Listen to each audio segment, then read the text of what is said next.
You are listening to the Hello Sport podcast.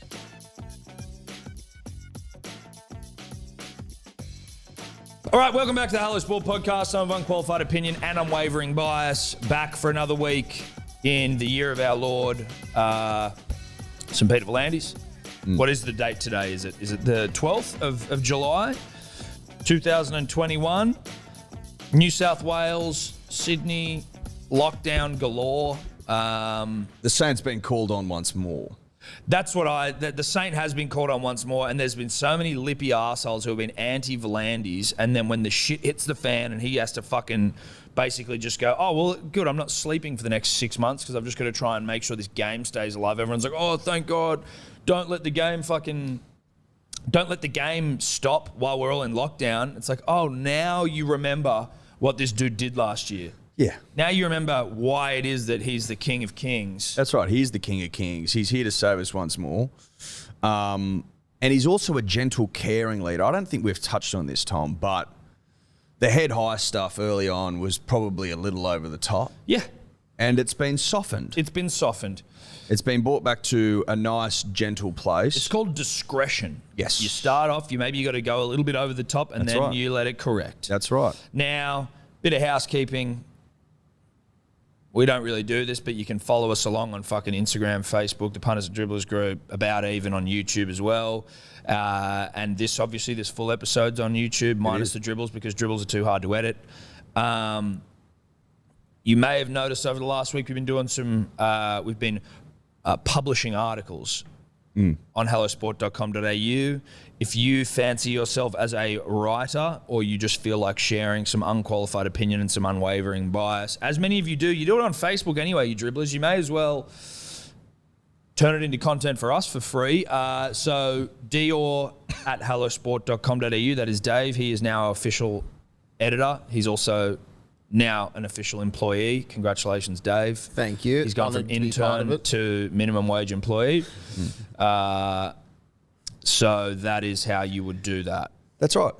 Pretty simple. Get involved. If you fancy yourself as a bit of a wordsmith. There's been some good ones already, dude. There's been some good ones. I've liked a few that have come through. Oh, yeah, they're good. No, the punter and the dribbler, they're more clued on than you might think. There's enough of them to go, like, I'm sure there's only a small percentage of you that are good, but because we're so massive, it's only needs to be a small percentage. But even if, your English skills aren't the best, send through what you got. I can polish it up, turn it into something that people can read. Exactly. Dave polishes things up nicely. That's right. Polishes turds. That's right. Now, how the hell are you, Edward? I'm okay, Tom. Obviously, balls deep in lockdown. I'll tell you how I know it's lockdown, what my barometer for lockdown is. Have I made cornflake biscuits or not? And I've made 2 batches. 2 batches of corns. Yeah. So we're balls deep in it, mate. Back in lockdown. You still haven't made any video of you making cornflake cookies yet?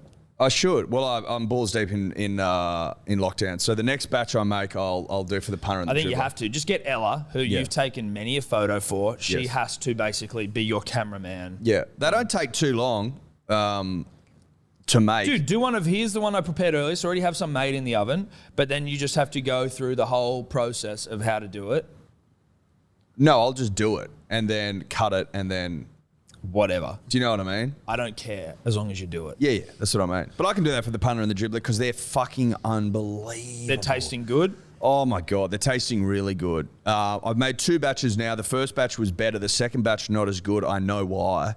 Ran out of butter. So I was a little light on the butter. Like there wasn't enough butter in there. You knew that going in though? Instead of a cup, there was 3/4 of a cup. So even just a quarter of a cup can make a little bit of a difference, yeah. They're still great, but they weren't as good. You've got it down to an exact science. Of course. The cornflake cookie. Of course. And that will be my gift to the punter and the dribbler. I wonder whether now that you're back in lockdown with obviously Ella and the Dumbrell family, whether you start to towel up the old man in Finska. Well, it's funny, there hasn't been any games yet. Yeah. And I think to myself, why is that? Is he running scared? Potentially. I'm not ruling that out. Such was my dominance last year. For those that aren't aware, in lockdown 1.0, a lot of Finska being played, a lot of bulls or bowls or whatever. Basically where you get metal balls. The metal balls and you throw them at each other. I don't know what the exact name is. Dior.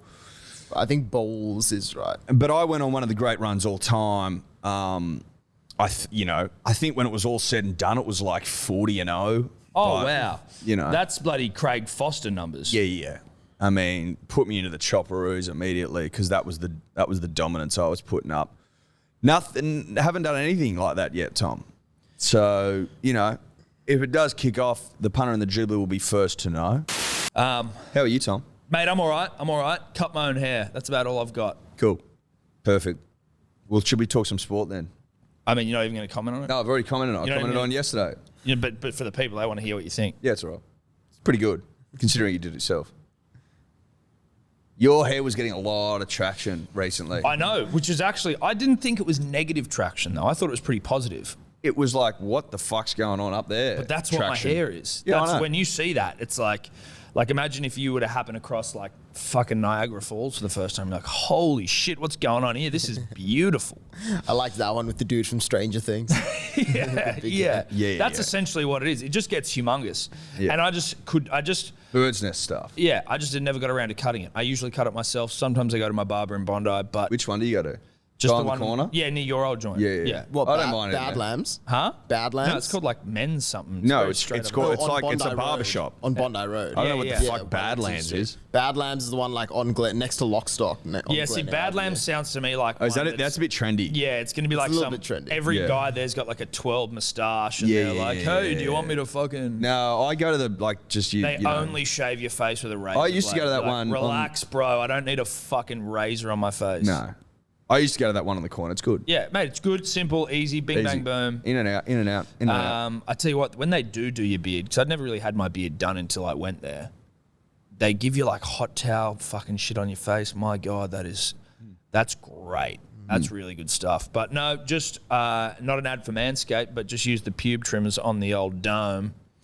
Very easy. I think the back of my hair is probably pretty fucked up. Couldn't see that. A bit rat's tailish, a bit sort of like haggard, but this is the life we live. This is the life we live in. Well, it's a great skill you've got, Tom. It's a great skill. It's a life skill. Well, I used to cut hair when I was at school. No, Charged $10 a haircut. I think we've talked about mullets, that you know what I mean? So, I mean, I'm an accomplished hairdresser. How many heads do you reckon you've cut? Shit. I'd say it's probably in the hundreds, but it's probably like the same heads a few times. So, like, once I get my... You reckon into the hundreds? Well, like, I've done a lot of hair. What do you look for when you're cutting hair? What's my trick? Yes. I'll tell you what the trick is. Never cut horizontally. Always cut vertically. So, for example, if you're watching this on YouTube, if I'm cutting the side of someone's hair, rather than like having it out there and just cutting it across where you've got some line, you cut it long ways so that it's all like it's all the same length going up. You know what I mean? So like it doesn't look. If you're cutting it like that all the way along, you don't have any weird fucked up lines. Oh yes.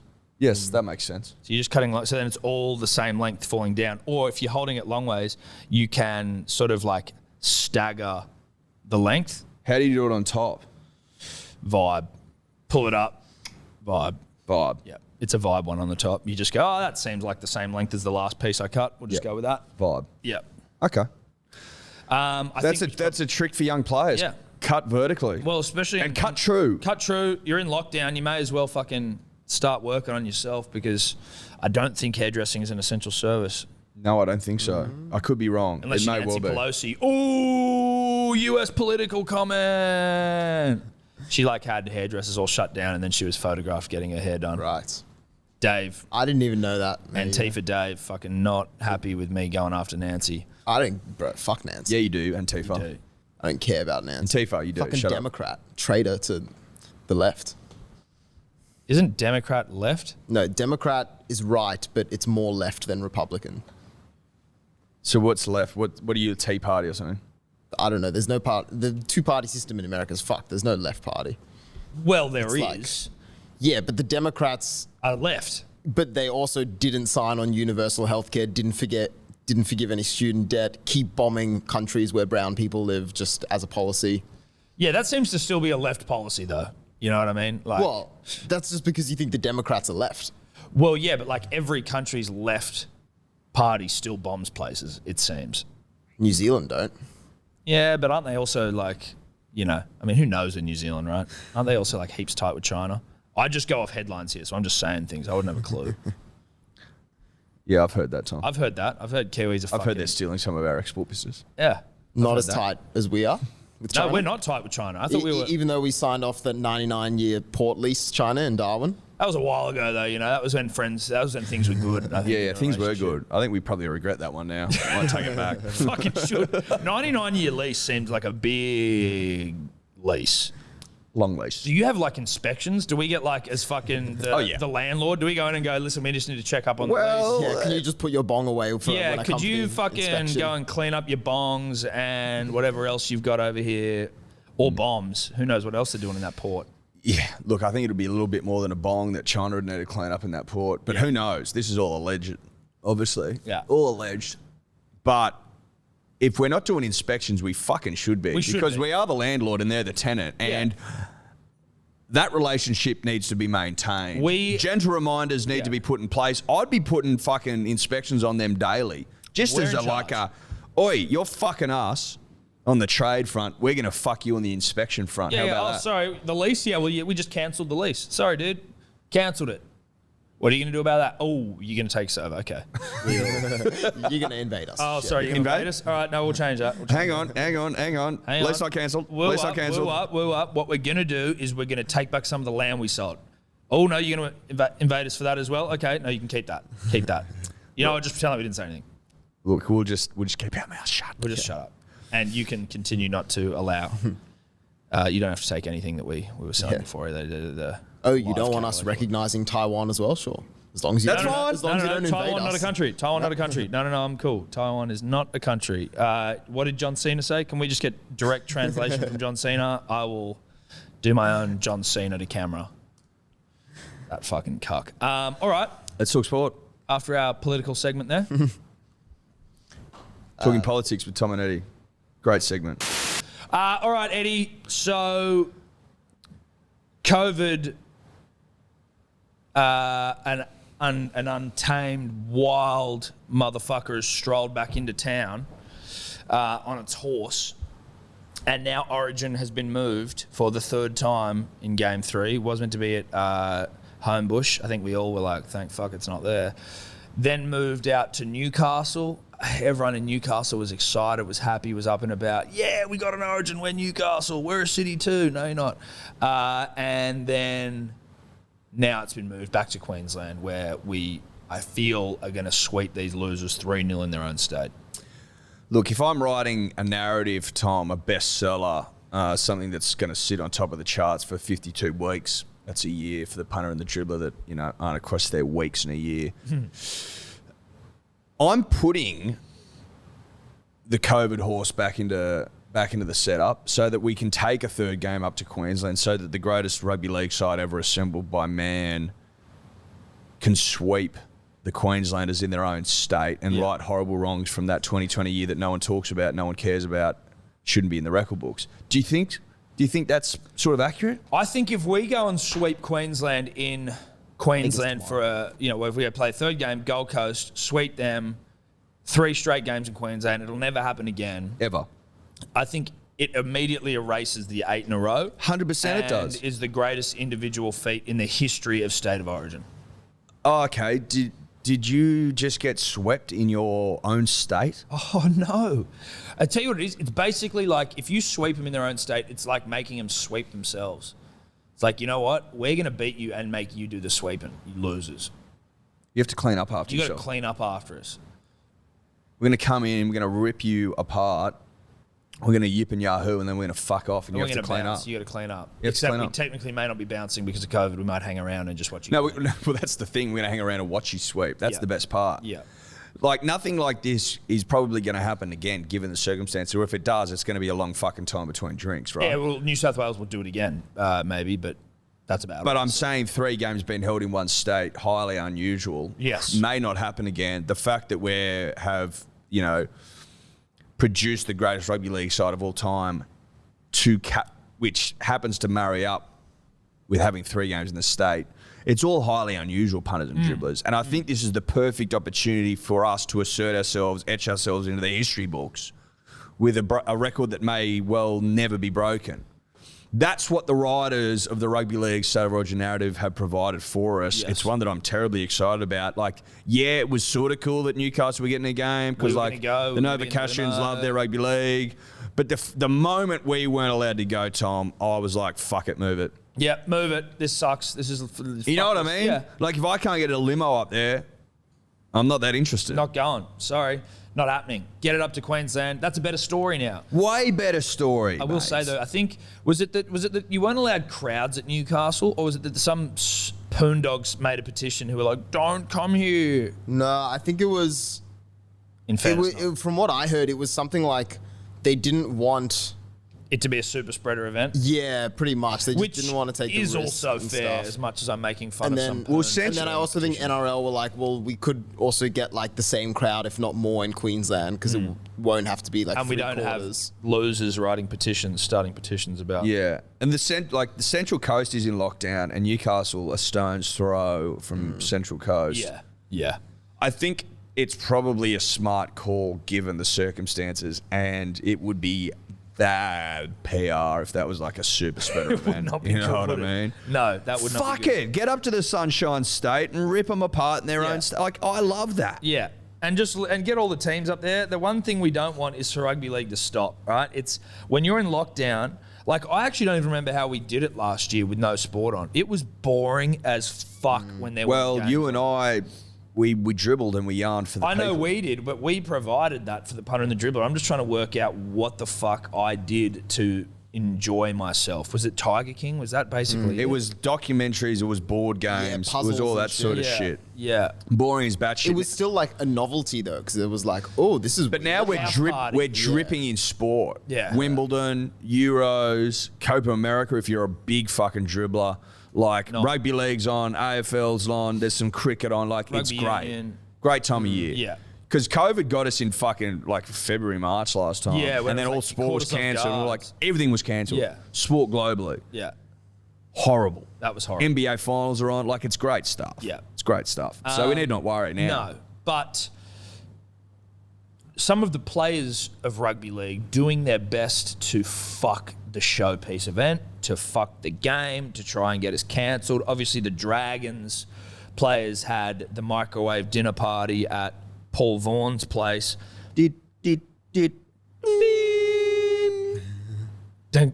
That was the button to open the. Yeah. I couldn't recreate that. I realized Too hot. Too hot. Oh, the dinner plate's too hot. Chop, chop, chop, chop, chop, chop, chop, chop.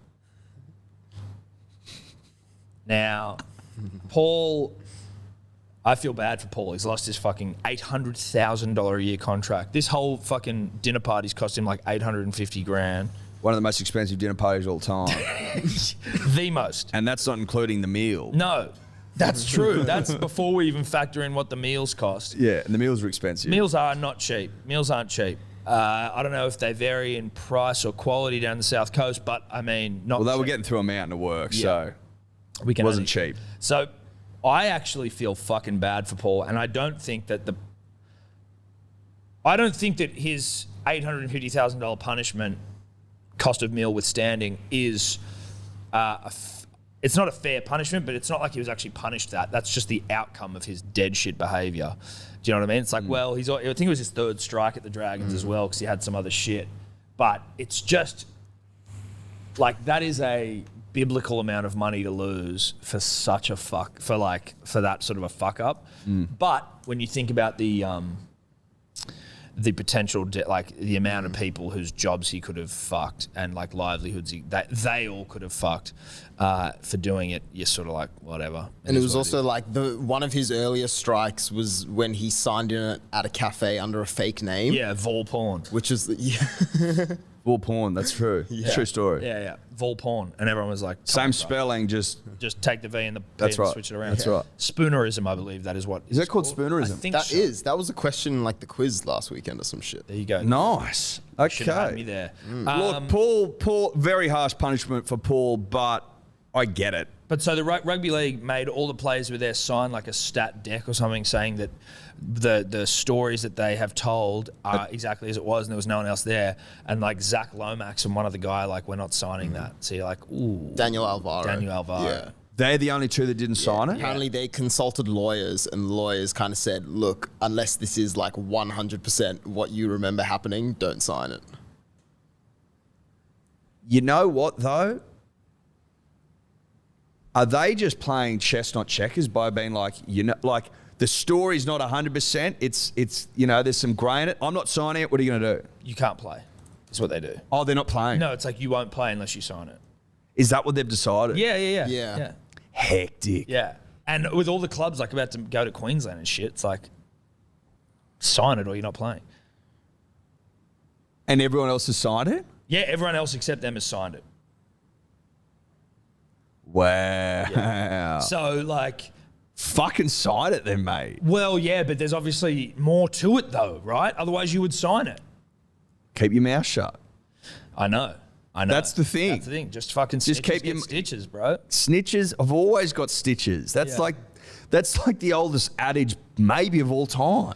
While we talk about snitches getting stitches, have you seen Piggy Riddell v Journalists the last week? Yeah, he's opening them up. He is absolutely torching these motherfuckers. He got hoops. So basically, Piggy lives across the street from Paul Vaughan. A shout out to the dumbass dribbler in our DM or on our Instagram who doesn't realise how someone can live across the road from someone who lives in a waterfront property. It's doing my head in. So Piggy lives opposite Paul Vaughan, who's on a waterfront property.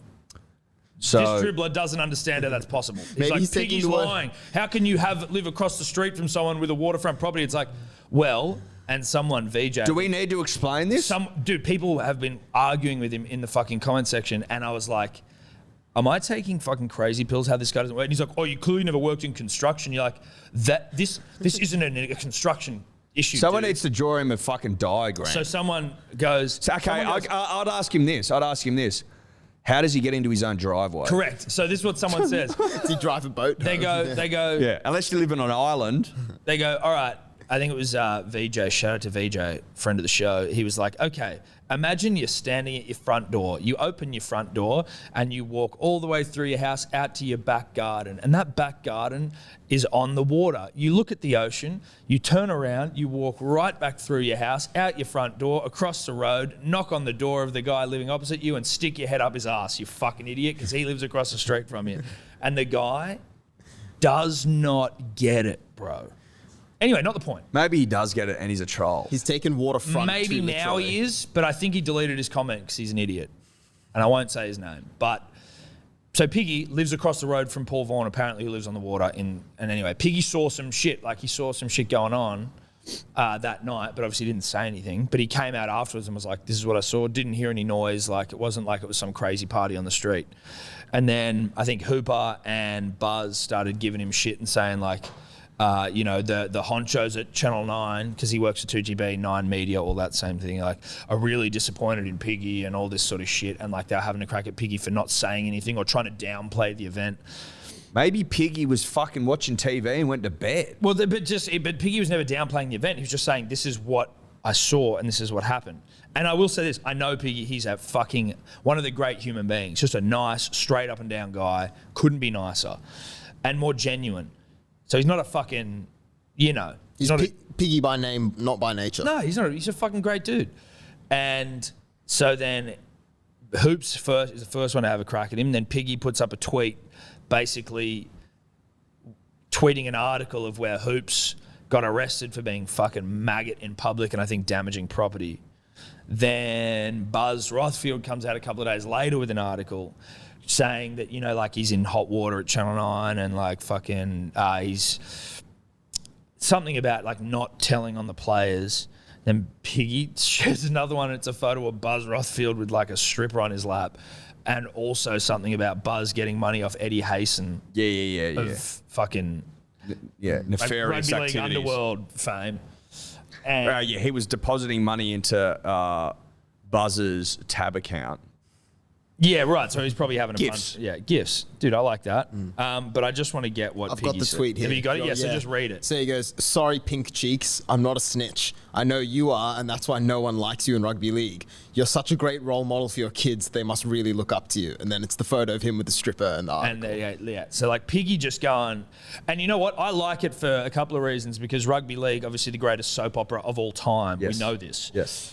But Piggy is a like relative rugby league mainstream media personality, right? So like when these journos have cracks at people, most don't come back at them because it's usually players, right? It's usually players that are getting ripped. And so the players are like, is it really in my best interest to be fucking having a crack at these guys who like are the, you know, the writers of the, you know, they have the back pages and shit. They can get you pretty publicly. And Piggy's like, fuck that. And just smokes them. Like, Smokes them. what are you going to do? Come back at me like it's, you know, these, I'll be interested to see. Do you reckon they will? I reckon they will, yeah, because they're all fucking, they're very like thin-skinned. So thin-skinned, it's hilarious. So- They'll never let anything go. No. So they'll go at him. They'll start, what I reckon they'll start doing is, because like Piggy works 2GB, right? So you start going like, oh, 9 and stuff, you know, upset at Piggy. And then they'll, like Buzz is the kind of guy who will start saying like 2GB's shit, you know what I mean? Like going after it. Yeah. But that being said, Ray Hadley is 2GB and his continuous call team and all that. They are on NRL 360 together. I also think Buzz scared of Ray Hadley, and I'd be like surprised if he was going too hard at the continuous call team. That being said, though, who the fuck knows? Wait and see. I love it. All these old dudes just fucking That's Piggy, so like all these just geriatric fucks, you know, going after each other. Did you see? Speaking of Hadley, fucking him going after all the dragons on NRL 360. I didn't watch it. I just saw it. Well, actually, you know what? I only saw a bit, I think, where they sent it to me in slow-mo, because now I watch NRL 360 in slow-mo because it's so funny. But, yeah, look, I mean, it wasn't, they promoted it like he was going to torch them. He didn't really. Except they're like police investigating it now. I'm like, let it go. The guy's just lost I think we just move on, don't we? $1 million. I think we just move on. What we can't move on from, though, is our good friend, Jai Arrow. Yeah, that's right. Now, you might think to yourself, ooh, those Dragon players, deep shit, very public. It was a public whipping, like NRL players like we may now. never have seen. Behave yourself. They get him to Origin camp. You might think then that the rugby league player immune from controversy. This as well, Origin, top echelon of players. This is the professionals. This is the big game. You've been dominated in the first 2 games. You got to right horrible wrongs. It's about getting back some pride for the state. Yada yada yada yada yada. Jai doesn't fucking prescribe to that. Jai went, I'm sorry. I'm a former Queensland resident. I've been living in New South Wales, and there are some dancers that I haven't seen. Yeah. Jai, a dick first operator. I think Jai certainly dick first, consequences second. Jai apparently, if you're living under a rock, metaphorical or otherwise, has, during a COVID bubble lockdown, brought in a dancer, which in my mind, with the greatest respect, has to be code for hooker, but that's just an allegation, into Origin camp, unless he just really wanted to see some dancing. Well, I don't think she was a hip-hop dancer, Tom. I could be wrong. She wasn't going to the Olympics for breakdancing. That wasn't part of what it was. Look, I mean, this could have all been fucking blown way out of proportion. Could be a misunderstanding. Jai might be you might be fond of tap dancing. He might have got a This lady could in be there. a salsa. A salsa, who knows? Maybe it calms him down, puts him to sleep, bit of tap dancing. I don't fuck knows. But we're going to, for the benefit of the show, run with the narrative that is she was dancing on his pee-pee. Yeah, lady of the night stuff. Yeah. Prostitute. Sure. Sure. I don't know if you say it with like a French accent, if it sounds different. I don't know how do you say prostitute in French. But it sounds... Oh, like... Prostitute. Would it be Whore. something like escort? Like an... Escargot. That's a snail. That's a snail, not a It's not escargot. It's not escargot. Do you all look that up? yeah, But prostitute, you're pretty much right. Hang on. Can you hear this? you are a linguist. There you go. Prostitute. Thank you, dude. So Jai, who has the hottest wag of all time as a missus, and I'm not saying that, I know that sounds hyperbolic, but if she's not up there in the running for hottest wag all time, then you are blind. Well, was she Miss Australia? Yes. She is Miss World Australia. so hot. Miss World. She's so hot. Did she win the big gong? No, she Miss was World Miss- Australia. yeah. So she was competing in Miss World. Yeah. How'd she behalf of go on the country. big stage? I'll tell you in a sec. She was robbed. There's the answer. She was robbed if she didn't win it. Jai, like, she's so hot. Again, it doesn't matter. That's not the point. But it's certainly part of the point. It's a point. It's a point. No, it's a point.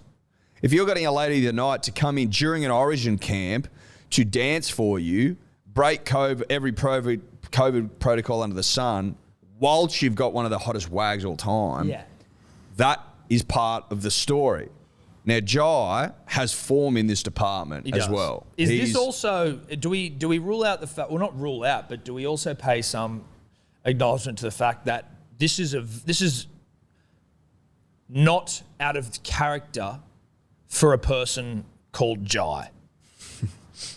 That plays rugby league. That plays rugby league. If you're a rugby league player called Jai, I almost wonder whether we should be cutting him some slack. This is a Jai thing to do. But you could argue it's mellow for Jai. Correct. The fact that it was, that we didn't find him railing her in the hotel pool. Yeah, or on the bus on the way to the game. Exactly. In the sheds. Oh, fuck. Channel 9's cameras picked up Jai on the job. Look, you could argue that, Tom. I don't think that's too long a bow to draw. Jai and Jais everywhere know that. I think Jais everywhere go like... I think the Jais listening to this podcast are going, he's up on Jai. Yeah, woo up. That's not that bad, is it? Nah. I've Is that done bad? way worse. I've done way worse. Jai's probably done worse. Well, I mean, Jai might have been doing this every Origin camp as long as they've been playing. Jai might be like driving home because he was sent home from Queensland. He had to drive back to New South Wales. He's like, what the fuck have I done wrong? You're on Jai. I hope I can call you Jai. It's your name. You're in an Origin camp in a COVID bubble and you've brought in a dancer. Let's say she does dancing every night for a living with men and women. Multiple times a multiple night. partners a night. I just feel like that's the last person, Jai, that you should be interacting with when in a COVID bubble lockdown. Nothing wrong with ladies of the night. If sex work is fucking good work. It's good, honest work. Yeah. I got no beef with sex work. They always say it. I think it's the oldest occupation Profession of all time. In our 200,000 year history. Sex workers have been rooting Jais for as long as Jais have existed. Yeah, that's right. And sex workers have always said their best clients are Jais. So let's start with that. That's not the issue. Jais rooting prostitutes, not a problem. It's Jai Arrow Having one off with a prostitute in a COVID bubble. Allegedly. 10 days out from the third game. That's the problem. Yeah. And given what we've seen coming out of the Dragons camp, which Jai would have been aware of, that's what makes his decision harder to swallow. Yeah. Now, there are rumours floating around there that Jai was the fall guy. Yeah. Why was Jai the fall guy? Jai. He's the fall Jai. We've just explained why. Because Jais get themselves into troubles. And No one's going to ask questions if you go... Queensland Rugby League knew that the perfect fall guy was a fall Jai. Yeah, exactly. Where no one's asking questions if you go, it was fucking Jai. And everyone goes, well, that does make sense from what we know about Jais. And globally. that Jai. And that Jai particularly. Yeah. There are reports Jai has some form with the, Yeah. ladies of the night. Jai's not immune from fucking up. No. Put it Doesn't that way. mind a little chong. Now, if the rumours are true and they're all alleged, we must stress, all alleged. If the rumours are true, Jai was in there with about 7 other blokes. And Jai had put in an order for the boys. Jai merely sort of the Uber Eats delivery driver. Well, he's the promoter. He's the promoter. Yeah, he's like, when you were like, you just got out of school. Yes. And it was like, come to HSC you later. Come down to the Eastern Wednesday night. Yeah. Say fucking Jai on the door. Say Jai sent you and you get a free fucking vodka. Yeah, and I get like $2.50 on every $20 entry. Free vodka, fucking raspberry. Yeah, that's Jai. So it's like, oi, come down to Origin camp. Oi, get yourself into the Origin side for Game 3, and I'm going to be getting dancers to come along and put on a show for us. For all the debutantes. Dancers that you fuck, allegedly. That you can fuck if you want. If you wanted to. They'll let you for money. So,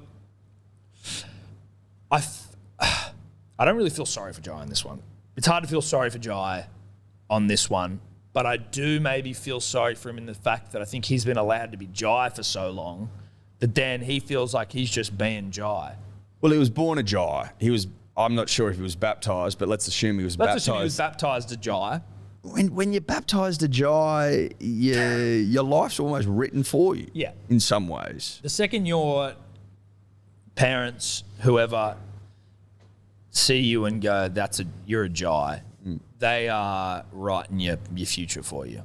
It's there. And it's a future that involves dizzying highs. Yeah, you're going to have some fun. Yeah, you're going to have a lot of fun. You play Origin, you represent... Has he played for Australia? I don't think he's played for Australia yet, but, I mean, this sort of behaviour will get you fucking... Played for Prime Minister's 13. Yeah. Well, that's just as important.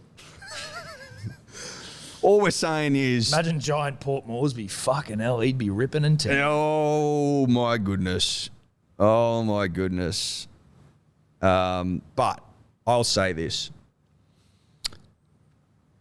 As a New South Welshman, I see this sort of behaviour, Tom. And I just think to myself, Queenslanders don't get Origin. They don't get it anymore. They might have got it once. They might have got it. They might have had periods of time where they got Origin. Would this have happened 10 years ago? Nah, fuck no, it wouldn't. Fuck no. You think Cam Smith and Cooper Cronk and Billy Slater and Jonathan Thurston are getting in dancers to fucking, Relieve a bit of stress. To relieve stress mid-Origin camp in a pandemic? Nah. I don't think so. Don't think so. No fucking way in the world. I doubt it. What about Nate Miles? Was that in Queensland camp or Australian camp? Oh, was that where he did a little poo-poo in Yeah, the in shoe the or hallway, something? yeah.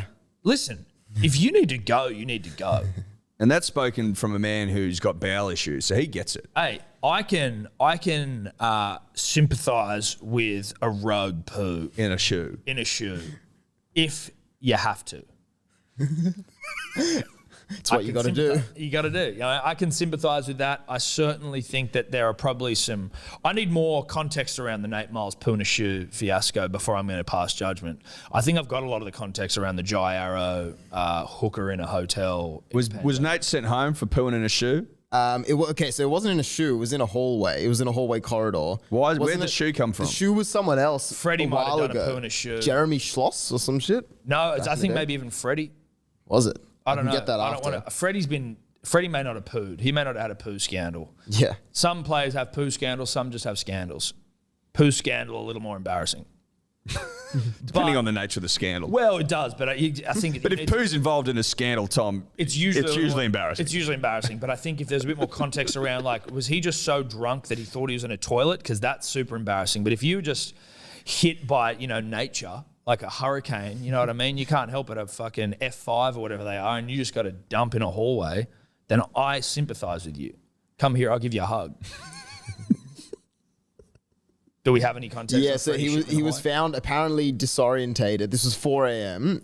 In the hotel where noise complaints were made. He was found apparently disorientated and naked in a hotel corridor and attempted to gain entry into the room of a family who was leaving their accommodation. That's Freddie. No. This is Nate. A short time later, he was found to have defecated elsewhere in the hotel corridor and was later discovered in a fire escape. The article goes on. It says the Roosters Club has been fined $50,000. Nate Miles got 6 weeks suspension for because of the number of alcohol-related incidents that have affected the club this season. It's the latest in the series of incidents involving Roosters in the last few weeks, with coach Brad Fittler fining himself $10,000 after being found drunk and shirtless and attempting to enter someone else's hotel room in Townsville. Now I'll try to find the Freddie Poo. No, well, that might have been the one I'm thinking of. That's the one I'm thinking of. I love that Nate Miles only got 6 weeks for shitting in a hotel hallway. Like, if that was today, I just don't know whether our 2021 sensibilities allow Nate to get away with only 6 weeks off. Like, you get more for that with like a fucking head. Well, it depends if he left it there or not. I think he did. I think he pooed and moved on. He was nude and he tried to get into a fucking hall. He didn't carry it away with him. I don't think so. I don't think it was like when when your dog's shitting in a park and you bring a plastic bag with you and sort of, it's frowned upon if you don't, right? I don't think Nate was, he didn't bring a bag with him? I don't think he did. I think he just left his hands. They said it was found later on, like someone's like just come across a fucking huge Nate Miles shit. I tell you what, he's lucky that the CCTV didn't get out of that. I would love to see that. It'd be doing the rounds. I'm not into watching anyone poo, but I would watch Nate Miles poo. Well, it's all context, right? It's all context. That one seems a little more like he could have controlled it. The poo in a shoe was by Julian O'Neill, who in the 1999 preseason camp for Souths, he was drunk and he pooed in the shoe of his teammate Jeremy Schloss. Okay, so that's just good, honest, friendly. Well, that's just foolhardery. Yeah. Is that the right word? Foolishness. Full-housery? No, roughhousery. Roughhousery. That's like wrestling and shit, though, so it's not that. It's poo-housery. Shit-housery. Shit-housery. There we go. We nailed it. So where to for Queensland? Well... They're fucked. I think you're fucked. Pure and simple. I mean, fuck. I wouldn't be surprised if a poo scandal comes out of that camp next. I'd be keeping an ear to the ground. And we've got little birdies that whisper. Yeah. We've got little birdies that whisper, not your nose. I'll do the nose. You do the nose, yeah. You keep, because I can't smell a thing, so I'd be a waste of time. You would be. I'd be a waste of resources. That's right. I'll look for it. I'll be your eyes. You be the eyes, I'll be the nose, and together we'll find the poo. We'll find a poo in the Queensland can. Because that's where they're at. People listen to this thing. I know. Wednesday night, New South Wales will rip and we will tear. Obviously, Mitchell, all he has to do, get the ball wide. Get the ball wide. That's all. We rip and we tear and we win. First sweep since 2000. I can't see how Queensland can win from here, Tom. No, I think it's a sweep, and we sweep them in their own town, in their own state. But I think that's Origin. That's Origin. Oh, one thing I was going to say before, just on how Queensland don't get Origin and they're a bunch of losers. Billy Slater was offered the Queensland coach. I saw this on Bloke in a Bar, but he got it from I think he heard it on maybe like ABC or some shit. Yep. Billy Slater was offered the Queensland job at the start of the year. Billy was like, all right, I'll do it. Then they go, oh, great. All right, you'll do it. We'll just come in for an interview. And he's like, interview? I thought you just offered me the job. No, you got an interview. And he's going, nah, sorry, bruh. This GOAT fullback don't do no interviews, baby. So then they gave it to Paul Green. So it's like, it's not even like Paul Green was their first choice. Like Paul Green hasn't said a word about Jai Arrow. I haven't heard him say a fucking thing. He hasn't even I haven't heard anyone say anything. They haven't even said a word. They're just like, I tell you what, if other Queenslanders were a part of it and that we've just got a full Jai on our hands, there's almost a part of me that goes like, Origin would be fucked if everyone found out, right? So they're just going, we're not going to say a word, we're just going to get to Origin, and then afterwards people might fucking get pumped for this and they'll lose their payments and fucking banned from Origin and all this sort of shit. But like... Let's wait and see. Punters and dribblers, obviously the nation has spent the last 24 hours in jubilant celebration. We've got another Wimbledon champion, Aussie Ash Barty, who I'm in love with, just as an Australian, Tom. With one of the great Wimbledon wins of the modern era, I think it's fair to say. Yep. Early Sunday morning, late Saturday night into early Sunday morning, the nation gripped by the action that was unfolding. I actually, full lockdown vibes, me and a bunch of boys and girls. Thanks for the bat. Not really your friendship circle, but that's all right. Oh, okay. Oh, dear. Oh, okay. Mate. Sorry, Eddie, I didn't get invited This coming from the cunt who goes on like golf trips and like benders and parties, and then it like comes in on the weekend. I'm like, oh, what'd you up to on the weekend? You're like, oh, really? Oh, you did? And it was like 3 meters from my house and I didn't hear anything about it. Yeah, but you know why? He never comes. The amount of things I've invited to him over the years. I've never been invited to anything. And then he's like, he never does comes. These things. I'm like, what the fuck's going on here, bro? Never comes. He's a fucking joke. And then I go on a Zoom. We invited him for like, this Secret Garden, who a friend of ours, Max Downs host, fucking friend of the show. We invited, me and Hamish Street, another friend of the show, we invite in Burma every year. Oh, Hamish is a friend of both of ours. Too busy. Hamish is a friend of both of ours. Too busy. That's not a fucking, that's too not busy. It's not a good example. It is Sorry. it's an example Oh, of I'm you sorry. saying no to fun No, yeah, sorry, I didn't have time to go down to a festival and for fucking 10 years in a row. ingest all manner of things. No, dude, I was in the hospitality game. Had to bloody, Bullshit. rip and tear. Bullshit. No, it's not. But anyway, so Eddie complaining about not being included on a Zoom of people he doesn't know. So yeah, anyway, late night, Zoom, lockdown vibes with a bunch of people to watch Aussie Ash get the job done. And got it done, she did. Got it done, she did, but it was a great way to, I guess, enjoy sport whilst in lockdown. I thought it was going to be over in 20 minutes the way she started. We were like, holy shit, this will be done before midnight, which was kind of good because I wanted to go to bed, but then it wasn't over by midnight. I was fucking pretty concerned after she was 7th for the match in the second set and couldn't get it done. I was like, no. It seems like... Well, Momentum shifts in tennis are like nothing else. But they were, in that game particularly, it was like they broke each other like it was going out of fashion. They just kept breaking each other. Well, it was like the break was no longer a thing. No, exactly. The break had gone out of vogue, Tom. No. And the breaking was almost holding your serve, which no one seemed to be doing. Exactly. And breaking tennis, a break point or break points in tennis, usually the hallmark of, a win. Pliskova didn't score a single Wimbledon point for the first 3 games. She didn't get a point. Not a great start. She was shaking like a leaf. Yeah, she was. She's not up for it. No, with the greatest respect. she's not up for it. Not the big stage. Not when you come not up in front of against the a Royal. Titan. Not in front of the Royals. Like Aussie Ash. No, exactly. The Royals are there. Tom Cruise is in the crowd. That's right. It's water of a duck's back to Ash, though. She doesn't prescribe to that sort of... She couldn't give a She doesn't give a if fuck Tom about Cruise the is glitter and the crowd. hullabaloo. No. Doesn't bother her. She's a tradeswoman-like performer. Roll the sleeves up, get the job done. Yeah. Bank W's. That's exactly right. We should have all seen this coming as a nation, though. Yeah. NAIDOC Week, obviously, here. She has Indigenous blood, or... Yeah, that's how you'd say it. Is that how you'd say it? That's how you'd say it.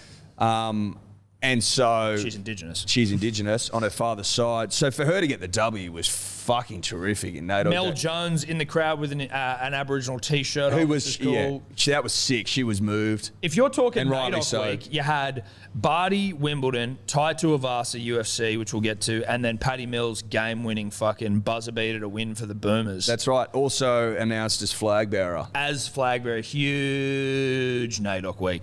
But Ash, childhood dream, she won the girls, the junior women's tournament 10 years ago at Wimbledon. And then... Obviously the protege of the great Yvonne Goolagong-Cawley, who she was... Did you see her when she's like, I made you proud, like was crying in a speech? I'm like, if there wasn't a dry eye in the nation, I'm not here. Yeah. It was tears at 10 paces. I never know what that means, but I've just said. Oh, but there was tears at 10 paces. There was Tom. tears at 10 paces. Better believe it. It was terrific stuff. Fuck, I loved it. Yeah. But so, first Wimbledon champion since the great Yvonne did it back Female. Female, back in 1980. Obviously, Leighton Hewitt got the job done in 2002 against David Nalbandian and crushed him in 3 sets. But, mate, great for the night. We needed it. We did. We needed it. We've been... Look, obviously... Ash won at the French and Stozer won at the US. But we do our very best work, punters and dribblers, at Wimbledon, at the home of tennis. But also with Aussie Ash, we now have a multiple slam champion. With the greatest respect to Sammy Stozer, queen of the first round bedshit exit from a major. Yeah. Particularly at home, which is also was always hard to swallow. She got the US done. Did she beat Serena, I think, to win that? She did. Serena had a meltdown, if you remember. Serena prone to a meltdown. But so that was great. I'll use the word tantrum. Yeah, tantrum. She's prone to a tanty. Sammy, great. Sam Stozer, we needed it. She was a drought breaker for us, I think, in Grand Slam wins. But now Ash has got multiples. They say this in both tennis and golf, Tom. To be considered truly great, you've got to get 2. Yeah. And Barty's got 2. Barty's got 2. Wimbos and a French. She's coming off fucking basically an 11-month layoff because of COVID. Yeah. Comes into Wimbledon. Bad hip. She got a dodgy hip. Wildly underprepared. The first couple of rounds, you're like, Jesus Christ, this could be early for Aussie Ash, world number 1, seed number 1. Yeah. She's like, fucking hold my beer, bruh. Yeah. Watch me rip and tear. Yeah, she dropped a set in the first game and then didn't drop a set until the final. See, we love it. We love it. Aussie Ash ripping and tearing for the nation. Congratulations, Dahl, from us. Oh, obviously, look, I mean, Tom and I don't like to make this about us. No. But I think sometimes you've got to, make it about you. Make it about you. We've been with Ash since the very start. We've helped her. We've advised. We're more in an advisory role, I would say, Tom. But but when she was look, okay. Let's lift the curtain. when she was back, just in the bloody the regional circuit, just in the empty tennis courts of this nation, Eddie. It's fair to say that we were hitting balls to her. That's right. Look, and there was no scenario in which we wouldn't drop everything to hit balls with Aussie Ash. Yeah. 6 in, we're up there to hit balls. 6 at night, we're there hitting balls. Where we'll get out. That's wherever right. You are. We'll take the oranges. We'll take a nice hearty sandwich. Also, like what we would also do, which I thought was fun. It was a way to loosen the mood because obviously training was very serious. Was once all the balls were all over the court. You know how you had the big PVC pipes, so you go and collect all the balls. It was a race. Who could collect the most? Yeah. And whoever got the most balls won a Mars bar off us. Or a killer python. That's how we keep things light and fluffy during trying times. Because you got to be serious when you're on. When training's on, it's on. But then you need a circuit breaker, and it was like, all right, race to pick up all the balls. That's right. Look, and obviously it's well known, well documented that Ash has one of the most fearsome forehands on circuit. Where'd you learn that? Where do you think that came from? Out of thin air? Unlikely. Yeah. Hit over the ball, Ash. Hit over the ball. Yeah. And hit through it. Hit true. So, look, in some ways, we won Wimbledon. Look. We were disappointed we weren't in the box, but we just couldn't get over that. That's mate. Her parents weren't even there. So, I mean, COVID's a bitch. It is what it is. But, just another win for us and for her. So, it's great. Yep. Shout out to Dylan Alcott as well, who won his 3rd straight this year. I think he's won his 3rd straight Wimbledon, and he's won all 3 majors so far. He's going for the Golden Slam this year. At the Olympics. Is he the GOAT wheelchair tennis player? Quad. So there's wheelchair tennis and then there's quad. So he's like, there's 2 variations. What's quad though? I'm not sure. He's not quadriplegic. His arms are completely dural helpers. Oh yeah. There is a difference. I don't know what it is. Because I was under the impression my auntie's disabled. Shout out to Prue. She also won 3 medals at the Paralympics. Nice. In swimming, but quadriplegic is 4-limbed. Yeah, but quad tennis, I'm with you. Yeah. But there is a difference. Yours on the job. I'm on the job. There are 3 different categories: men, women, and quads. Which doesn't make that much sense why there's men. The quad, the newest division, is for players that have substantial loss of function in at least one upper limb, but may include various disabilities besides quadriplegia. So I wonder what Dylan's affected by in the upper limbs. Yeah. Obviously something. Well, yeah, but I'm just trying to work. He, just on the face of it, he seems fucking tickety-boo from sort of the waist up. On the face of it. Yeah, well, obviously there's something, but that was what quad was confusing. But he was born like that as well. His isn't the result of an injury, so, it could be some sort of... Perhaps. Potentially. But shout out to Dylan. Shout out to Dylan. And obviously now there's a 3-way fucking dead heat at the top of the Grand Slam... Champions list. 60 slams between the 3 of them is fucking insane. Mate, it's fucking wild. That's insane. But Djokovic, I think it's safe to say, will be flying past the aging. I think so. Federer, Well, Federer's on his last legs. He is. He's the beloved family dog just laying under the tree as we all wait for him to die. It's disappointing because I always sort of saw him as being the champion of the champions. Yeah. But you can't argue with numbers. I think now that Djokovic gets it done. He also beat Nadal in the French. I think he's on the fence with going to the Olympics potentially. Yeah, I heard that. Who, Djokovic? Yeah, which would mean if he doesn't go, obviously he can't get the Golden Slam. For those that want to know what that is, it's the Grand Slam in tennis is all 4 slams in a calendar year. Hasn't been done since the great Rod Laver, I think in '69. The melted candle himself. That's right. But a Golden Slam is tacking a fucking Olympic medal onto that bad boy. I reckon he'll go. Of course he will, mate. Because he wants that. But how he loses the US from here, he'll... Ooh. So Djokovic is having a bit of a whinge because of all the restrictions at the Olympics, and that's why he doesn't want to go. So he says, that's not great news about fans not being allowed. I received that news yesterday or 2 days ago. How did you only receive it 2 days ago? Or is this an old article? This is from... No, this was this morning. Jesus, Djokovic.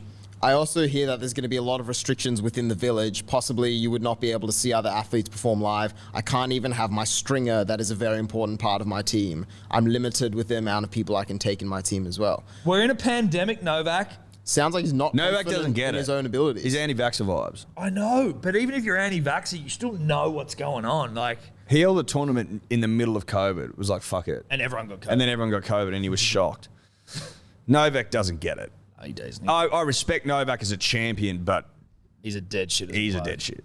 And that's what makes it hard for him now being in the GOAT of GOATs. It does make it hard as a goat of goats. Now we must use different metrics, Tom. Like who was the most graceful, most beautiful Yeah, player. like GOAT of blokes. That's it. You see the Rolex commercial and shit. It's like, greatness isn't just defined by the numbers. It's like, well, it was until it wasn't, right? Yeah, it was but it's until fucking Novak no, but started doing it is and it isn't. Like Mike Tyson, how he talks about Floyd Mayweather, and he's like, greatness isn't being scared of the people, it's being loved by the people. And like in reference to Floyd, how he can't even go to a school without his bodyguards and shit to pick his kids up. Like he's sort of talking. He says it in a way where he's like, so you're defining greatness by different metrics, though, right? Sure, you could be a great bloke. so like, but you might be. So shit at Muhammad golf. Ali, for example, was loved and adored Okay, by the but people. but so what are you placing more value on, the raw numbers? Because you could just get one of the greatest blokes of all time to play golf, and you call him the greatest. No, golfer but of all time. but you've got to do But both. am You've I got the to do greatest both. golfer of all time? Just 'cause I'm a good bloke. No, but you've got to do both. His argument. So let me play golf. I'll play golf. But you got to win, and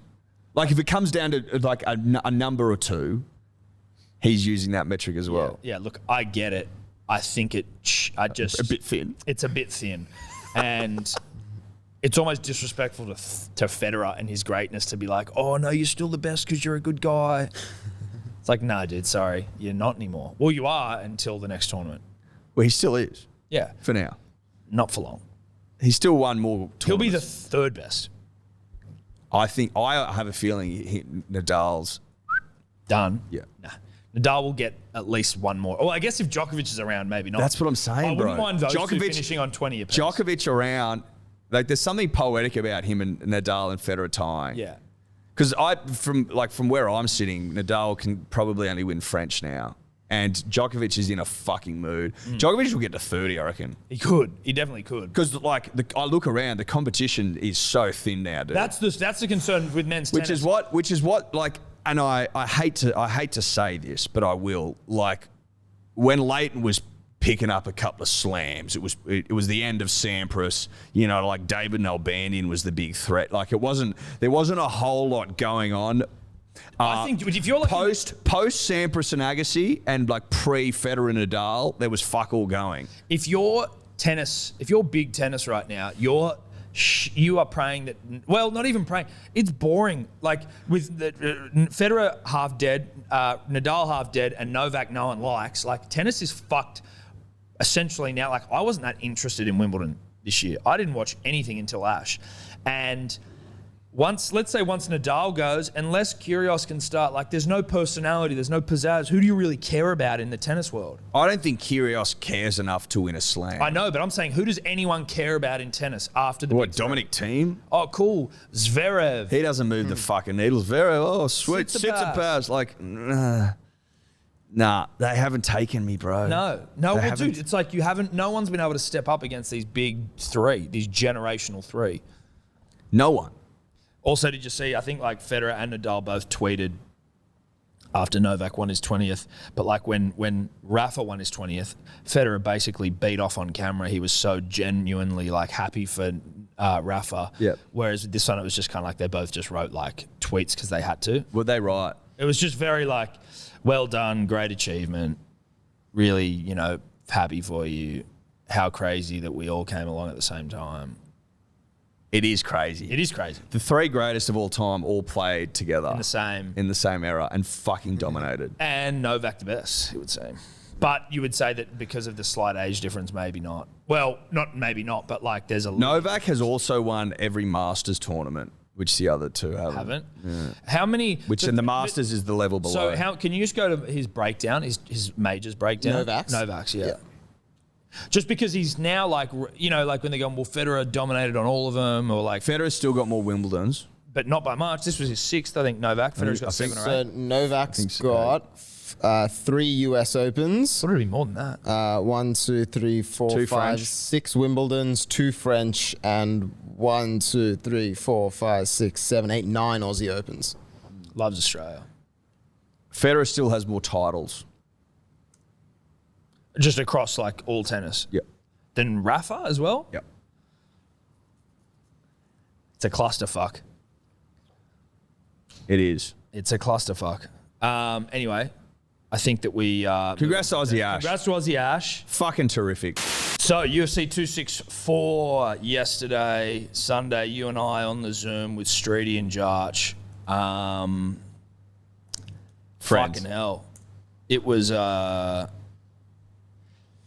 a weird fucking end. Like, McGregor, Poirier 3, obviously, he was getting fucking worked near to death. It sort of started off like throwing a lot of kicks. Started off kicking pretty well. Throwing You're like, some okay, punches. you're giving back what you got last He time. looked nervous walking out. Like Yeah, he there was did. something about it where he was like super hyped up and like intense. Then like a ball of fucking... it was almost like he was trying to do the things that he used to do to get him fucking into the fight. Like he walked out doing the fucking Billy strut in the ring. Usually when he was like his like It's all fabricated now. it just seems to all be. All the lead up felt like it was. None of it's genuine When now. when Bruce Buffer was calling out his name, he used to walk to the center of the ring and do it, but then he started and sort of didn't do it. Like everything just looked like he was sort of thinking about it as he was doing it. Yep. It was off from the out. It's been off during the press conferences. Yeah. Like the whole thing seemed off, fabricated, not genuine. He's searching for past glories. And like with the way he's like at the press conference when he was calling it, like saying like Poirier's wife sort of shit, where he just like, again, it's nothing new. He said that sort of shit with Khabib's missus as well. It's the fight game, and you say some fucked up shit, but like it wasn't even good. It was like your wife's your husband. Even Poirier was like, you used to be better than that, bro, and it was fair. But I mean, that fucking ankle break was disgusting. Well, so he got fucking absolutely pieced up. He was on his ass for 3.5, 4 minutes, getting toweled. Like, you got a couple of kicks and knees and elbows and shit in there, but he was getting pieced up. Yes. And at the end of the fight, the end of the round, what did he went for a fucking... They both just threw punches, Yeah. missed. He then stepped back on his back foot and it sort of twisted. And The ankle just folded under, and you could see like the legs sort of touching the ground. But you would say that he's was definitely like fractured before. Well, that's what they were saying, like, because That's that doesn't just happen. No, so he was kicking hard and he got his kick checked. And Poirier thinks that he may have fractured it while the kick check was happening, but it sort of just held together until he sort of pivoted on it.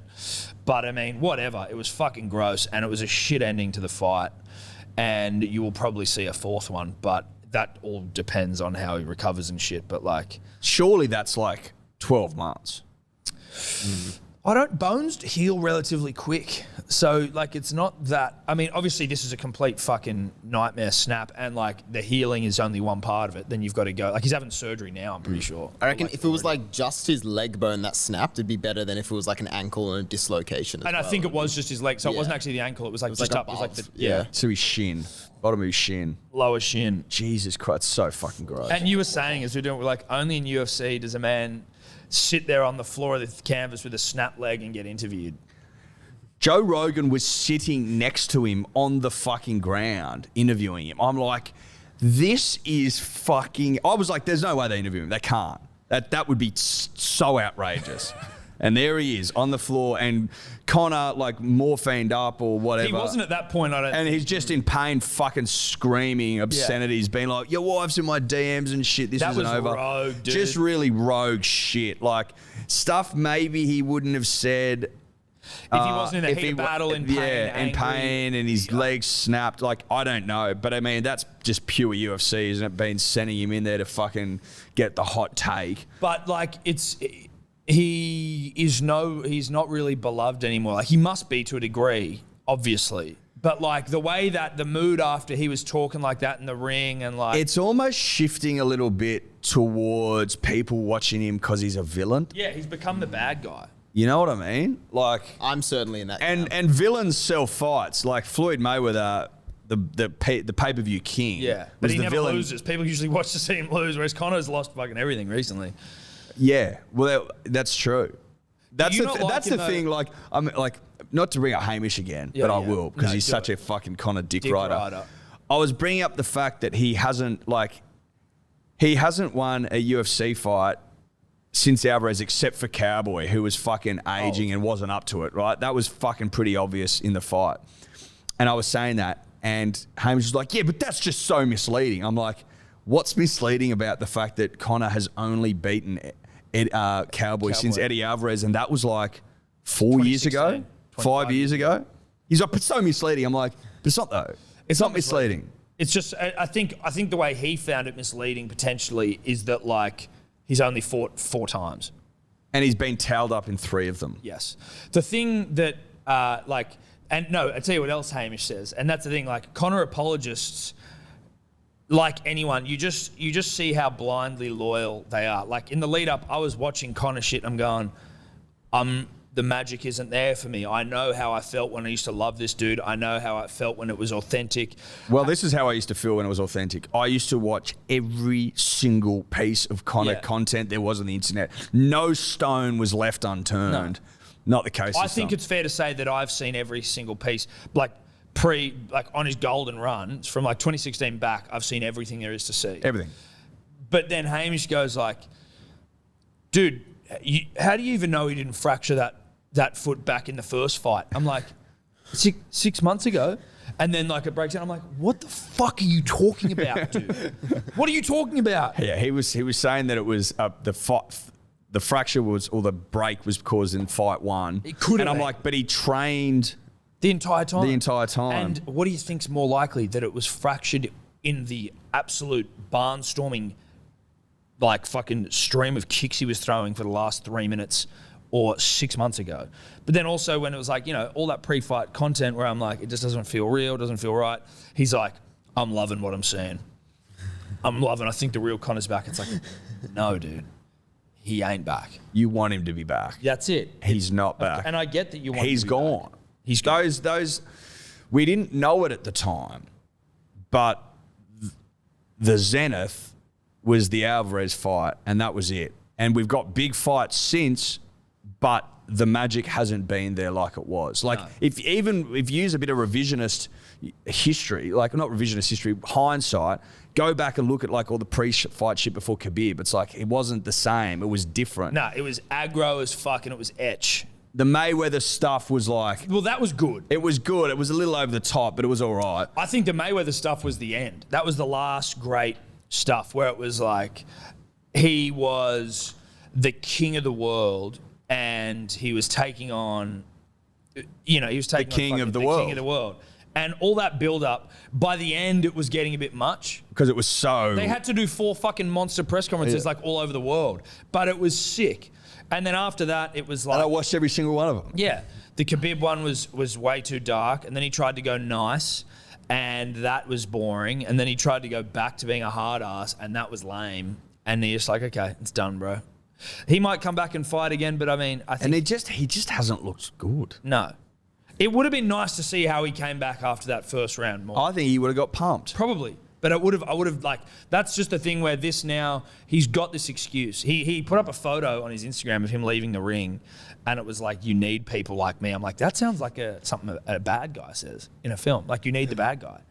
It's exactly what it says. I think he's obviously pointing, I think as well, to like, he is still the fucking pay-per-view king in the UFC by a long, long way. And there still hasn't, like, there are other stars, but none of them shine nearly as bright.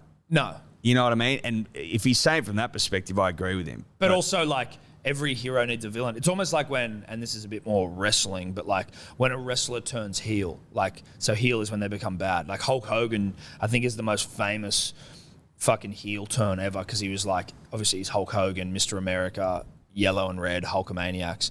Then he comes out and like turns on someone that was, I think he turned on like Randy Savage or some shit. I saw it the other day just randomly.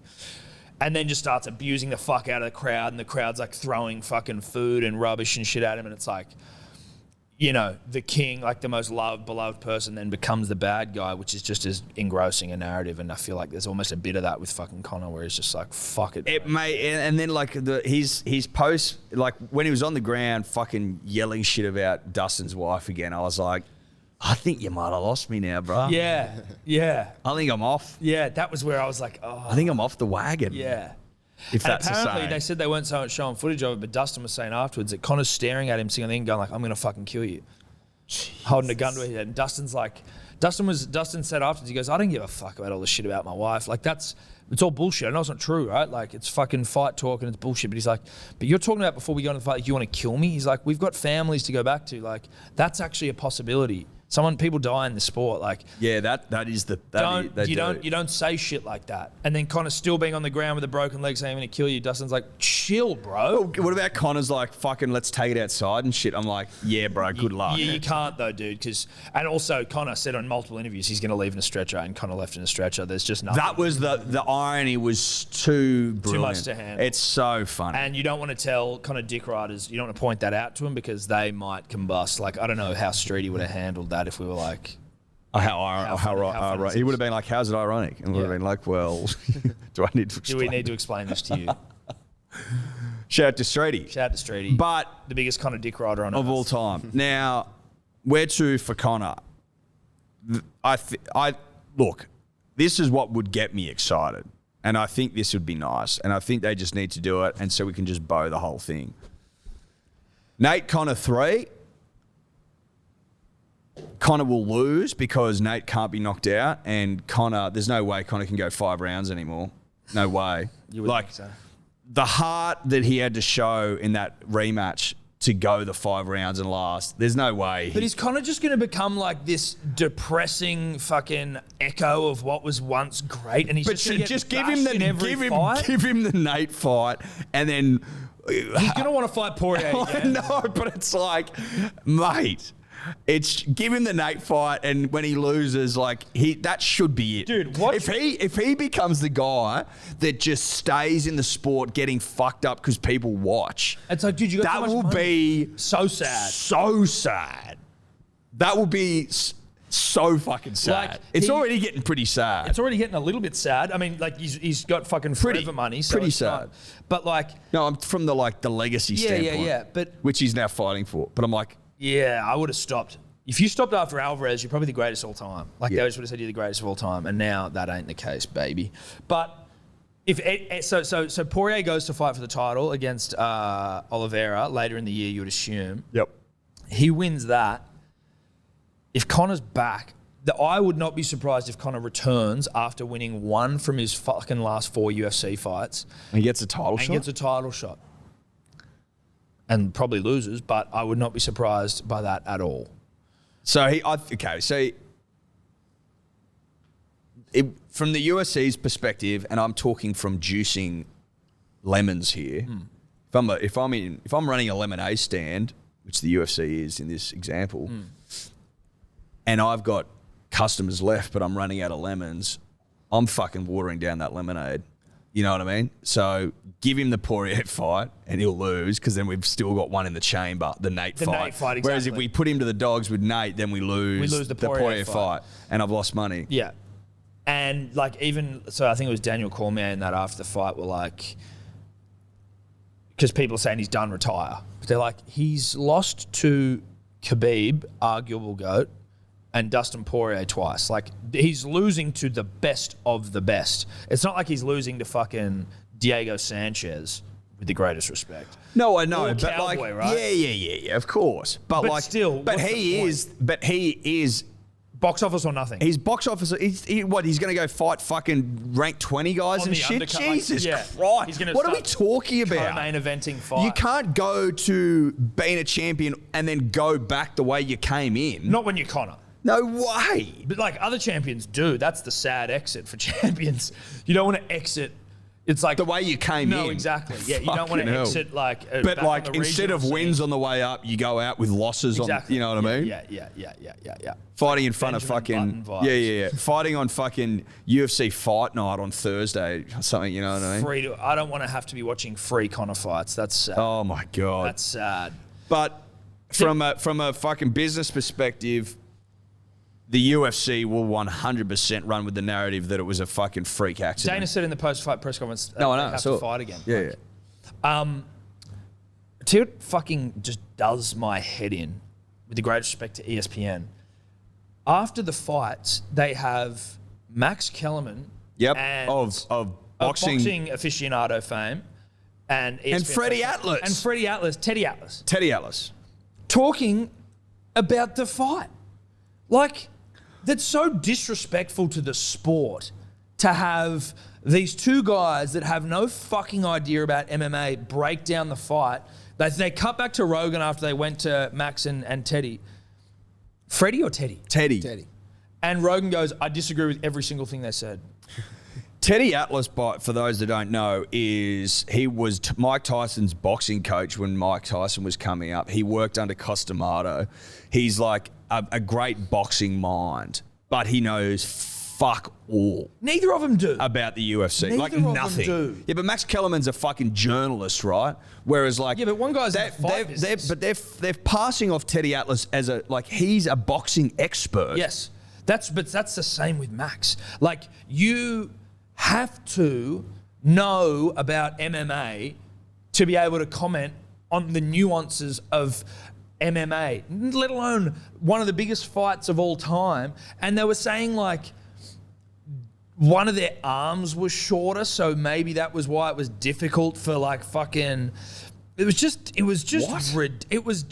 dumb. I was like, what the fuck? And again, like, I'm not an MMA expert, but I know when I'm being spoken to by people that aren't MMA experts. And I'm like, this is some bullshit.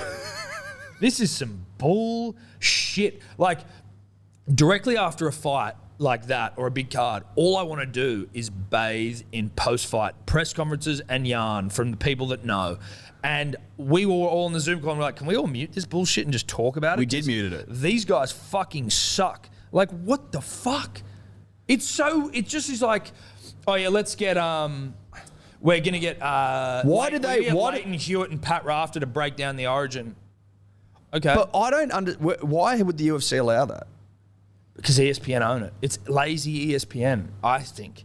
But surely it's the UFC's product that ESPN is the broadcaster of. Surely they have some say. You would, yeah, but I don't know. I feel like ESPN don't get it. It just, for the size that ESPN is, and for the like standing that they have in sport globally, it is pretty mind-blowing to me that they don't just get like fucking MMA people to talk about the fights afterwards. I just don't know how they went to those two guys. I was like, what? You may as well just change the channel.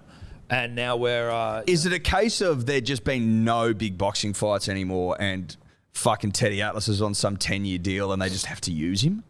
Do you know what I mean? Yeah, I mean... Like, what the fuck is going on? It's crazy. It was fucking so lame. But In anyway, other fight news, Tyson Fury, who's supposed to fight at the end of the month, has COVID. Where are we at with that, it's Dave? been moved, I think. I think it's been moved. Yeah. Yeah. While Dave looks that up, shout out to Tai Tuivasa because that boy can bang. That was so. He said as much. He's like, bruh, if you come here looking to bang, you picked the wrong bloke. You picked the wrong bloke. That was such a sick. Yeah, so sick. His whole thing, dude. He knocks out Greg Hardy, who is a woman basher, and knocked him out in the first round. Yeah. Huge. But didn't even catch him flush. No, he got the power wobbled of a little bit and then just fucking left hooked him. And the way that Hardy just went like, he was like out in the air. Ty got rocked and was sort of on the back foot, so Hardy moved in and then Ty just bang, Cracked see you, him. bruh. And he was down and then gets up, shoey on the fucking on the fence. Then as he's leaving, getting shoes from everyone, the guy, that dog of a bloke who blasted the shoe full of Poirier's hot sauce and a beer without Ty realizing, and then he slams the shoey and then was like, you see him going, what the fuck was that? Like it was this, he just chugged this hot sauce and he was like, it fucked me up for the next like 30 minutes. but just going out shoeing with everyone. I wish he just didn't spit in the shoes. I'd be happy with the shoey. He spits in the shoes and it's fucking gross. Whatever. He gets people to spit in it, sorry. Not him. He's a fucking crazy cunt. He's a wild bastard, I know. But interesting to see where he goes with that. Like, because if he can win a few, like he's one of those people that the UFC want because he is a personality, but he just needs to keep winning. And if he can keep winning and start to move up and like improve, we said someone top 15, top 10. Yeah, well, he needs to. I wonder what he's ranked. He was on the cusp of the top 10 just before he lost to JDS. What is he? The rankings won't be updated. Yeah. But what was he going in? I'd say he would have been outside the top 10. I would say. Maybe outside the top 15, the way he was talking. Yeah, which seems crazy, but... is number 26. There you go. Really? Yeah. That would make sense if he's asked for someone in the top 15. Top 10, yeah. Unless that's not updated. There's another one here saying he was number 17. You're right. Well, it's in and around there. Maybe he's 17 now. Yeah. The other fight they're saying going to be moved to October. Fuck! Because there's a Manny Pacquiao pay-per-view in August and an Alvarez in September. So what? That's Fury and Wilder 3. Fuck me. This fight has just been a thorn in the arsehole. We cannot get this. They cannot get this fucking thing right. He was supposed to fight Anthony Joshua. That fell through because he had to fight Deontay Wilder for a third time. I hope he because he was contractually obligated. He'll fuck him up. He'll fuck him up. Wilder. He's a gig. Now the fight was supposed to be late July, which is just around the corner for the punter and the dribbler. Moved to October. That is fucking ages away. God save us. And Deontay Wilder's like after what? They're moving it for a Pacquiao fight. For God's sake. Well, I think the other fights are already. Who gives a fuck about? Well, they're Manny just Pacquiao? trying to get clear air to get as many fucking people paying for the pay per view. Maybe there'd be some sort of. Who the fuck buys Manny Pacquiao fights now? Boxing fans, dude. Oh, I don't know. But Deontay Wilder of making excuses for a lost fame. I reckon he gets towed up again. I hope so, because it'd suck if he didn't. And then you've got to see Deontay Wilder versus. Or they'd go for a fourth fight. They would, because it'd be one apiece and one draw. They'd probably go for a fourth, which would just be hell. It's fucking should be 2-0 anyway. Hell on earth. It was disgraceful, that first fight. Anyway, I think that's Biff's. I think the dream's over. For Connor, the dream is over. For Ty, the dream is just starting. For Timmy Zoo, got the job done against Stevie Sparks by basically just punching the guy's body until. Well, look, it's age old, and look, obviously there were reasons why Tim Zoo was fighting Sparks because the Rafa pulled out. But I mean, how many more times in Australian boxing do we need to see like genuine fucking superstar boxers fight plumbers? Yeah, dude. Like, when does Tim Zoo when plumbers? is enough? Yeah. How many plumbers maketh the champion? There is no amount of plumbers that can make it the champion. Australian boxing seems to be of the belief that if you fight 50, 60 plumbers, you can be champion. You can be champion of the world. Plumbers do not maketh the champion. They don't. It's not how it works. Apparently, Timmy Zoo's got the best body shot in world boxing. Is that right? I don't necessarily believe it, but he did beat the fuck out of a plumber, so... Well, the plumber's liver couldn't handle it. Kidney. And the guy, like, you could see Timmy Zoo looked like fucking jacked. Obviously, he's had a full camp. Stevie Sparks comes straight from the Toowoomba, you know. He just put down the fucking tea towel, Yeah, mate. he just sprayed down the bar mats and fucking got him out. Got rid of the bar flies. Then he comes in and he's just got zero conditioning. And Timmy just cracking him to the body, and it's like... Oh, yeah. It was tough. Yeah. It was really tough to watch. That makes sense. But look, I think if I'm Tim Zoo, I'd be on the blow to my people going, get me another plumber. Because, you know. Well, can you go to the white pages and just look Go to the white page, line up the plumbers, and let's give this a proper crack and see if the rumours are true. That if you fight 60, 70 plumbers, then you become world champion. Is there some sort of a championship that can be given for just, you know, the plumbing, the feeding of the plumber? Yeah. Maybe. It's not for you and me to decide. It's food for thought, though. It's food for thought. Did you see the video? It was brought to my attention by a dribbler, Dwayne "The Rock" Johnson. Dave, I'll ask you to go to Dwayne's Instagram page, please. So So The Rock, if you're new here, we follow The Rock relatively closely at Hello Sport because he went from being just one of the coolest dudes on the planet to becoming a bit of a magoo who is so rich and has so many followers and is so like globally successful, which we're not knocking him for, but that it feels a little bit like he's losing touch with reality. Yes. Which he is. So that doesn't just feel that way. It seems to be true. First example would be where he put up an Instagram saying that he ripped his gates off their hinges and was like, had to go to work. My gates wouldn't open, had to rip them off. No, you didn't. Steel gates. And if you did, you would release the footage because you love to show off everything you do. Fair to say? He didn't rip the gates off. He didn't rip the gates off. And if he did, it would have been one of the more terrifying things of roid rage that his young family would have had to have seen. Terrible role model. Because it would have been him aggressively. It's like, mate, you never shy away from opportunity to pump up your own tyres. And if there was footage of you doing it, which there would be because there'd be a camera on the front gate, you'd release it. Yeah, you'd release it. Or if you're that rich, you'd probably just drive your car through it. Listen, you didn't do it. Order an Uber. Or an Uber. You just get an Uber and get someone to drive. Just walk out the fucking side gate. You can't tell me those gates are the only way to get from inside his house to outside. They're definitely not. And someone with your physical prowess would be able to just climb a fence. It was just a brick fence. It was nothing that was keeping anyone. Go out the side gate, get an Uber like a normal person. Yeah. You're talking absolute bullshit. Anyway, that was one of the gates were removed because they were getting replaced. Yeah. Or because they legitimately were locked. Like they were broken. They just needed to you didn't rip them off. They just was like it was obviously the day when the gate technician was coming and they That's what I mean. mean. Yeah. That's what I mean. But that's not what we're here to talk about right now. So he always puts up little videos of, I don't know if it's like a river or a pond that he has in his backyard with bass in it. And he's always talking about how he's creating this like beautiful ecosystem for these bass. Well, it would need to be a river, I would have thought. No, it wouldn't be a river. I thought bass was a river fish rather than a pond fish. I could be wrong. I don't know anything about fish, but I'm on it. If it was a river, wouldn't they fuck off? Yes, you couldn't really build an ecosystem. They just keep swimming. Yep.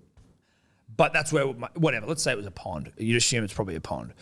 I think there are both freshwater and marine species, meaning saltwater bass. So Yeah. No, I know that, but I more mean. I think it's a river, pond. like flowing water. I think it's a pond. well, I think that in eastern draining rivers and their upper estuaries spend most of their adult life in fresh water. Google, can bass be in a pond?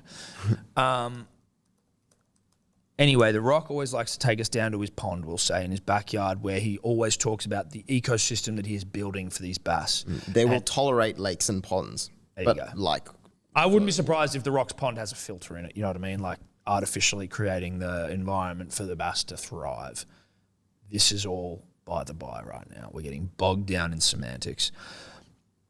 His camera's already set up and he comes up with his bass and he's holding it up and taking the hook out of its mouth as he sort of jiggles it around and basically talking about this beautiful bass I've just caught. This is it. Look at it. Da-da-da-da-da. This dribbler sent it through to us and just goes, tell me that bass isn't dead. So, Dave, have you got it? yeah. I've seen the footage. Well, let's just watch it again. Yes. The bass is dead. Because we'll put the video into this video. Just put it, yeah. So turn the volume fully up. The way he pulls this out, like the bass, just pay attention here. The bass looks dead from the start. Press play, Edward or Dave. Look at him shaking it. He's picked that straight. It's not moving. She's a good size. He's already had the hook put in there. Fish still not moving. Is it even breathing? Beautiful color on her, as you can see. You guys know I raised my bass here, and they got a pretty good appetite this evening. Put them back, say goodbye. Nice little mouth on her. Fish has not moved yet. That fish is dead. Fish and then he mutters, it's oh, look, flopping. it's flopping. It's flopping, and then he puts it in and just shakes it up. He shakes it up. Straight to the bottom. She's dead. And then did you see his Look at him. What? But why is it? See, he's holding the rod, but there's no fucking string attached to the. No, look, there is. Look, it's like. No, there isn't. Oh, there is? Yeah. But it's just like the hook's behind, out of shot. Like he's trying to pull the fucking, like make it look like. Look, I wouldn't be surprised if he just put a hook in the mouth of a dead fish. Of course he has. He's bought that at the fucking markets. He's taken it down. He's put it in the water and. Or he's just caught the fish and left it to die on the. I don't know. Like I just don't know why. So his caption. Maybe he is, can't says, catch him. Yes. His caption says, "Raising fish and creating a healthy ecosystem for them brings me joy. Largemouth bass, striped bass, and a variety of others. They're big, aggressive, and hungry like their owner. Oh my Life God. is busy and very noisy, so I love getting back to my Virginia farm. Good for the soul." And then he goes in brackets at the bottom after his stupid hashtags. He goes, "You'll see I don't like just tossing the fish back in the water. Their system is already in shock and lactic acid has been built up, so I ease them back in and help them get oxygen back in their lungs." No, you didn't, bro. You just dropped it in there and washed your hands and just chummed up the water so like you couldn't see that it was just dead there. You muddied it up so you can't see it. You just insufferable. That fish could not have been more dead. That is the deadest fish I've ever And seen. as he's walking back, the fish is just flopping. Like And its tail's like limp and shit. Mate, how stupid do you think the people are? Well, I think a lot of people are stupid. They just don't. No one's looking for his bullshit. Once you start looking for the Rock's bullshit, it is everywhere. And He's drowning in it. And like, couldn't have been a bigger Rock fan growing up. Loved him in wrestling. Loved some of his movies and shit. In fact, you know, like his movies are still okay. But now that I see the amount of bullshit he's drowning in, it's very hard for me to get around him. Someone needs to save the Rock because he's fucking is drowning. Dripping in bullshit. But I think that's it. The one thing we do need to do is the Pepsi v Pepsi Max test. Dave, what we need you to do, there are cups up there. Yeah. I don't want to see which one you're doing. Yeah. Or just go up on the bar there and we won't look at you. So, we had this conversation on the podcast last week, basically just around Pepsi and Pepsi Max. I basically came out and admitted that I fucking hate Pepsi Max. There was a whole thing of like, you know, bounced out Pepsi Max, blah, blah, blah. I just sort of went with it because it was a bit of a yarn. Pepsi Max sucks dick. And basically what we've done here is we're doing a bit of a blind taste test to see if we can tell, and then we'll rate. Now, Eddie, the way this has to work, firstly, shout out to Dave for getting them. Good for you, man. Good Well for done. you. Well done. Thanks, mate. Did something. Yeah. Yeah, remembered it after 6 days, which is impressive for my brain. Brilliant. Fucking impressive. Brilliant. Now, because I didn't remember it. You sent the picture through. I went, fuck, I would have I forgotten didn't. that I completely forgot it. But I don't remember anything we talk about. No, neither do I. Now, we're going to sip both of them, and then we try and guess which is Max, which is, because these are the same and they're the same. Okay. So we're going to try and guess which one's Pepsi Max, which one's Pepsi. Yep. And maybe you say which one you prefer first. So this one, closest? We both go this one Yeah, first. keep him like close and far, so Yeah, I know close which and is which. Yeah.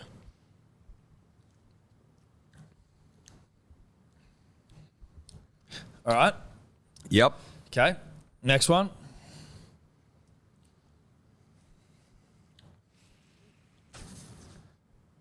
All right. I know. Yep. I know. Oh, I know.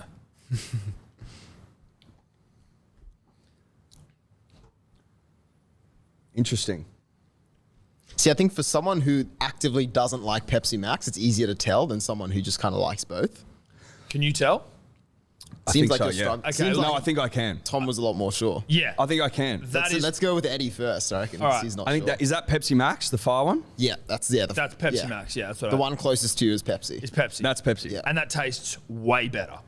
And it doesn't even taste that good. I was like, it's all right. And then I had the Pepsi Max. I'm like, oh, it tastes so much better. Pepsi Max is fucking disgusting. I don't mind this. But be honest, though. Are you not a little bit shocked at how you maybe perceived Pepsi as tasting bad, and then when you've had the two of them, you're like, it's actually way better? You don't have to not mind that. No, mate. You tell me that's worse? I think they're much of muchness, personally. Oh, That's why I had to have 2 sips. I was struggling there that to get it. sugar-free thing. Initially, when I had the Pepsi first, I was like, oh, fuck, okay, this could be the sugar-free one off the bat. Then I had the sugar-free one, and I was like, oh no, there is a taste to sugar-free that is should be reserved for criminals. I like it. Oh, the fucking taste is in my mouth, and I'm like, well, let me just get it out with some more of the Pepsi, and I'm like, oh, that still tastes like shit. It doesn't have that fucking that pop you get from Coke, where it just Mate, I fizzes and will burns in say your I will throat. say this after both of them. I've never been more sure of one thing in my life. Pepsi should be removed from market. Yeah. Because even that, like they're both shit. They serve no purpose. They're both not great. Why would you waste your time with Pepsi when there is Coke available? There is no benefit to them. Coke is so elite at its craft. Yeah. Knows what it is, knows what it does what it does. This shit. Like, the first sip of a Coke in a glass almost overflowing with ice can bring... That would have brought Jesus back. Well, I think it might have been. It would, rumour has it that it was Coke that got him out after 3 days. They just left a glass of icy cold Coke at the door and... Well, no, because nothing was working. No. Nothing was working. Oh my God, he's still dead. What? He's still fucking still dead. I thought he was the son of God. I thought he'd be brought back by now. Then God was like, have we tried an icy cold can of Coke? No, we haven't actually, God. That's... Well, could you give us some Coke? We don't have any Coke. It's like 2,000 years. Well, they didn't have ice. So he just had to cold. Because only a sick fuck would drink soft drink warm. If you drink... That's basically what sugar-free Pepsi tastes like, warm soft drink that's cold. Do you know what I mean? Warm Coke. Yeah, well, just warm shit. Liquefied poo that's warm. Fuck Pepsi. Unless you want to sponsor the podcast, then obviously... obviously we can have discussions then. We can walk this back, obviously, if there's some... Hey, yeah, ever heard of deleting videos? Yeah. We can do that for the right price, obviously, as the podcast reaching dizzying heights, and that ain't a lie, punters and dribblers. Nah, never been bigger. And Pepsi, We may need people with deep pockets. Yeah. Pepsi got a lot of other products that, were not as much hating on as What other like products what? do they have? Pepsi owns heaps shit. Like what? Mountain Dew, 7-Up. I used to love Mountain Dew. Apparently Mountain shrinks Dew. your balls. Gatorade. They make Soda I'm Stream. more of a Powerade guy. I am, you know what, I'm off those drinks as well. I tell you why I like Powerade. I don't exercise enough. I tell you why I like... No, it's when you're hungover. I tell you why I like Powerade. And it is what it is. I almost think I know. Pop Top. Pop Top. Am I fucking lazy as shit? And do I need to be like... Because I'm fucking horizontal and I need to be able to squirt it without getting it all over myself. It's an adult bottle. It's an adult bottle for people that bounce. It's like Powerade gets it. You don't want it to dribble out all over you. I want to be able to like honestly, I just want to be able to know that I can suck on this thing completely horizontal and it's not going to spill all over me. And like with a Gatorade, just a full open mouth, sure, you can turn it into a bong if you're Dave, but you could also turn a Powerade bottle into a bong. You know what I mean? You can do it. You just take the fucking thing off. But this just allows you to just...